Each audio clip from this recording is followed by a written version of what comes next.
বিদ্রোহী যোদ্ধাদের তোপের মুখে বাংলাদেশের পর এবার সিরিয়ার স্বৈরশাসক প্রেসিডেন্ট বাশার আল আসাদ পালিয়ে গেছেন। রাজধানীতে কোথাও তাকে খুঁজে পাওয়া যাচ্ছে না। বিদ্রোহী যোদ্ধারা প্রায় বিনা বাধায় রাজধানী দামেস্কে ঢুকে পড়ার পর বিমানে করে শহর ত্যাগ করেন আসাদ। অবশ্য তিনি কোথায় গেছেন তা এখনো জানা যায়নি।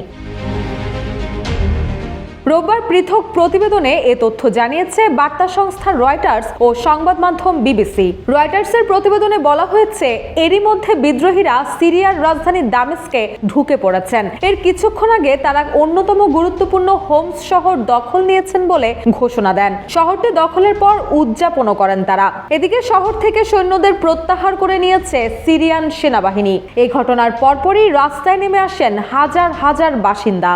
তারা আসাদ পালিয়ে গেছেন, হোমস মুক্ত এবং সিরিয়া দীর্ঘজীবী হোক বলে স্লোগান দেন।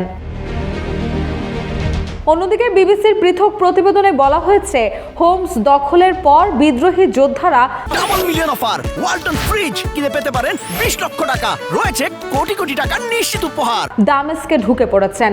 রাজধানীর শহরের বিভিন্ন জায়গায় গোলাগুলির শব্দ পাওয়া গেছে। এছাড়া বিদ্রোহীরা কুখ্যাত সাইদনায়া কারাগার থেকে হাজার হাজার বন্দীকে মুক্ত করে দিয়েছেন। আরেকটি সূত্র বলছে, বিদ্রোহীরা যখন রাজধানীতে ঢুকছিলেন দামেস্ক বিমানবন্দর থেকে, তখন একটি প্রাইভেট বিমান উড়ে যেতে দেখা গেছে, যেটার ভেতর প্রেসিডেন্ট বাশার আল আসাদ ছিলেন বলে ধারণা করা হচ্ছে।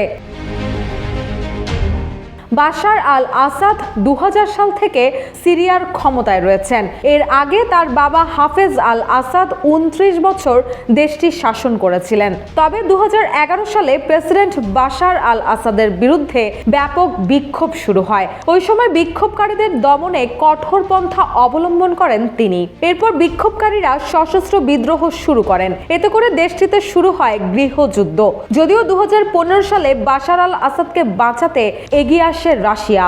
সে বছর সিরিয়ার বিভিন্ন অঞ্চল লক্ষ্য করে ব্যাপক বিমান হামলা চালায় তারা। এরপর বিদ্রোহীরা পিছু হটতে বাধ্য হয়। কিন্তু সাম্প্রতিক সময়ে লেবাননের শিয়া সশস্ত্র গোষ্ঠী হিজবুল্লাহ দুর্বল হয়ে যাওয়ায় এবং ইউক্রেন নিয়ে রাশিয়ার ব্যস্ত থাকার সুযোগে বিদ্রোহীরা আবারও তৎপর হয়ে ওঠে। এরপর সিরিয়ার বিদ্রোহীরা দ্রুত গতিতে দামেস্কের দিকে অগ্রসর হয় এবং ইসলামপন্থী দল হায়াত তাহরির আল শামের নেতৃত্বে বিদ্রোহীরা এক সপ্তাহের মধ্যে চতুর্থ শহর হিসেবে শনিবার দারার নিয়ন্ত্রণ নিয়ে নেয়। এর আগে আলেপ্পো, হামা ও হোমস শহরও দখল করে তারা। এই হামলার মুখে নাটকীয়ভাবে দামেস্ক ছেড়ে পালালেন প্রেসিডেন্ট আসাদ। রুশা সুর, জয় জয় দিন।